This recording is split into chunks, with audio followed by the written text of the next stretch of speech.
Red book warning. పోలీసులు ఆఫీసర్లకు కేటీఆర్ బెదిరింపులు.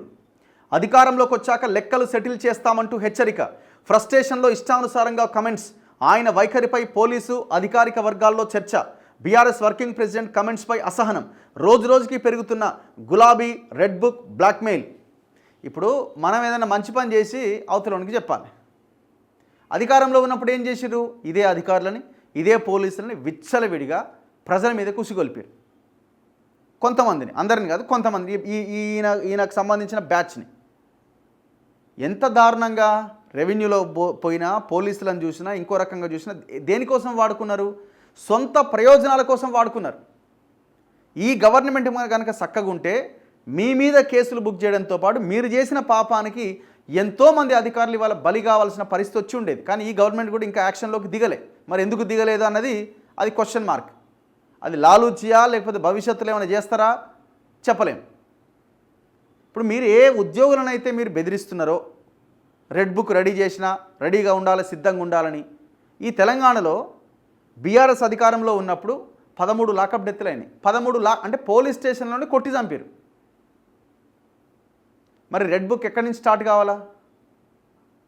తెలంగాణ ప్రజల, ముఖ్యంగా ఎస్సీలవి, ఎస్టీలవి, బీసీల అసైన్డ్ భూములు, గత ప్రభుత్వాలు ఇచ్చిన భూములు, ఎకరమో 2 ఎకరాలు వాళ్ళు కష్టపడి కొనుక్కున్న భూములు, నువ్వు నీ బినామీ బ్యాచ్, మీ మాఫియా అంతా కలిసి లక్షలాది ఎకరాల భూములను కొల్లగొట్టింది. గవర్నమెంట్ భూమి, చెరువులు, అసైన్డ్ భూములు, ఇనాం భూములు, రకరకాల భూములు మొత్తం కొల్లగొట్టిరు.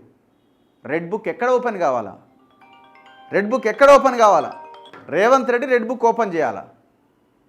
గతంలో జరిగిన 10 ఏళ్ళుగా జరిగిన అరాచకాల మీద ఈయన బుక్ ఓపెన్ అయితే లేదు, ఈయన కొత్తగా ఏదో బుక్ ఓపెన్ చేస్తా అంటున్నాడు. ఇప్పుడు దీనివల్ల ఏమవుతుందంటే బీఆర్ఎస్ పార్టీ ఇంకా అధపాతాళానికి తొక్కబడుతుంది. ఈయన ఇట్లాంటి స్టేట్మెంట్ ఇవ్వడం వల్ల ఏం ఉపయోగం? ఇప్పుడు ఈయన మంచి పని గతంలో చేసి ఉంటే ఇప్పుడు మాట్లాడితే ఒక అర్థం ఉన్నది. మొత్తం చేసిన అన్ని లంగ వ్యవహారాలే, మొత్తం ఆగం పట్టించే వ్యవహారాలే. ఇప్పుడు మళ్ళీ అధికారులు బెదిరిస్తున్నాడు. అసలు మీరు అధికారులను కనుక, ఉద్యోగులను బెదిరిస్తే ఏమవుతుంది అన్నది చరిత్ర చెప్తున్నది. 2004 చంద్రబాబు దగ్గర నుంచి రాజశేఖర రెడ్డి అధికారంలోకి వచ్చినప్పటి నుంచి ఈనాటి వరకు ఉద్యోగస్తులని, అధికారులని బెదిరించడం వల్ల లాభం జరుగుతుందా, నష్టం జరుగుతుందా అన్నది చరిత్ర చెప్తున్నది. మరి అంత దారుణమైన పని ఈయన ఎందుకు ఎంచుకున్నాడు? పార్టీని మొత్తం నాశనం చేయడానికి. సింపుల్. మీరు ఒకటి మరి ఇప్పుడు ఈయన భవిష్యత్తులో అరెస్టుల నుంచి తప్పించుకోవడానికి బీఆర్ఎస్ పార్టీనే పనంగా పెడుతున్నాడనే ఒక డౌట్ కూడా వస్తున్నది. లేకపోతే ఇట్లాంటి స్టేట్మెంట్స్ ఎందుకు వస్తాయి? నేను కేసీఆర్ అంత మంచోన్ని కాదు, మళ్ళా బరాబర్ మన టైం వస్తుంది, పేర్లు రాసి పెట్టుండ్రి, వచ్చినాక ఒక్కొక్కరిని ఏం చేయాలనో అది చేద్దాం, వదిలిపెట్టే సమస్య లేదు. ఇది ప్రజాస్వామ్యమా? పొద్దున లేస్తే ప్రజాస్వామ్యాన్ని మాట్లాడే మీరు ఇది ఇప్పుడు వాని సంగతి చెప్దాం, మనం పవర్లోకి వస్తాం, ఇది డెమోక్రటికా? డెమోక్రసీ అంటారు అదేంటి? కొంతమంది అనుకుంటున్నారు మేము రిటైర్ అవుతాం, ఇంటికి పోతాం, మళ్ళీ ఏం చేస్తారు అని.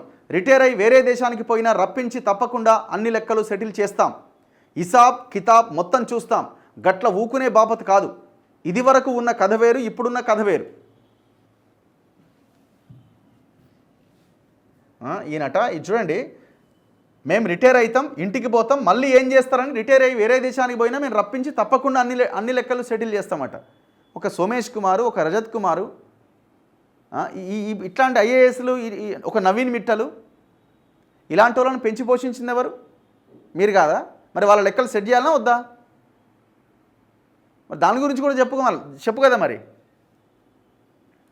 రాష్ట్ర రాజకీయాల్లో ఇప్పుడు రెడ్ బుక్ కమెంట్స్ హాట్ టాపిక్గా మారినాయి.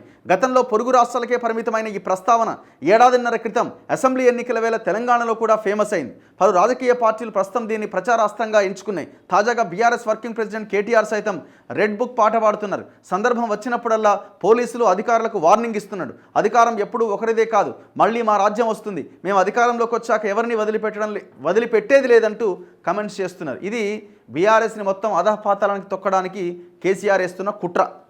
మేల్కొని ఆయన్ని అవతలకు పంపిస్తే ఏమన్నా పార్టీ బాగుపడుతుంది.